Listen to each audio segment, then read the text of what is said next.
2006, I traveled to the naval base and joint detention facility at Guantanamo Bay, Cuba. On this small spit of land, on approximately 45 square miles, held in a perpetual lease by the U.S. military, actors from the world stage converge.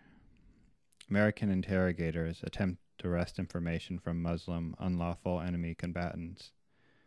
Jamaican and Filipino guest workers are imported by contractors to serve food, cut hair at the barbershop, and wash the laundry. And on the base's residential streets that resemble an American suburb, a handful of Cuban families who fled Castro's takeover live out their days in exile. Against this backdrop, there are also strikingly mundane activities that take place. Children go to school, guards pick up coffee at McDonald's and Starbucks, and backyard barbecues are planned.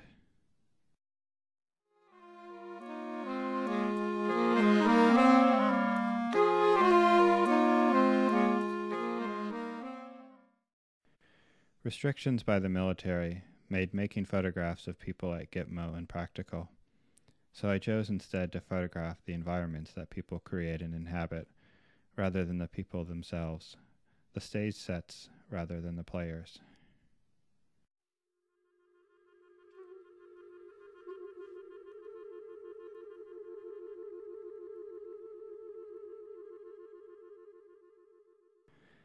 I've also tried to produce a body of work that suggests a new notion of the war photograph, one that is more open-ended, where the depiction of violence rests beneath the surface.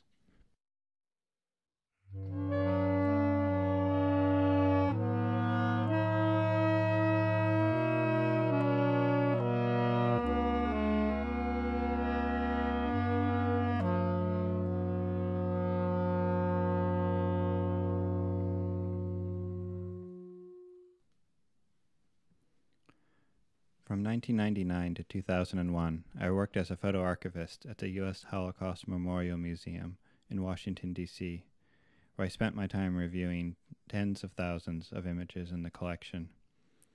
Within a few months, I had seen nearly every image, but I also found myself acutely aware of the considerable gaps in the museum's holdings, photographs that were lost in the war or in the decades since.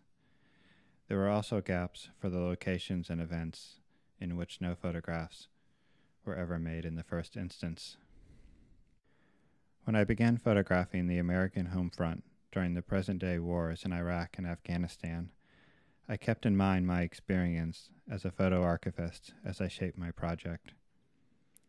I've approached this project by conceiving of it as the writer Jorge Luis Borges might, to make those photographs that would one day fill in the gap of a war archive that does not yet exist.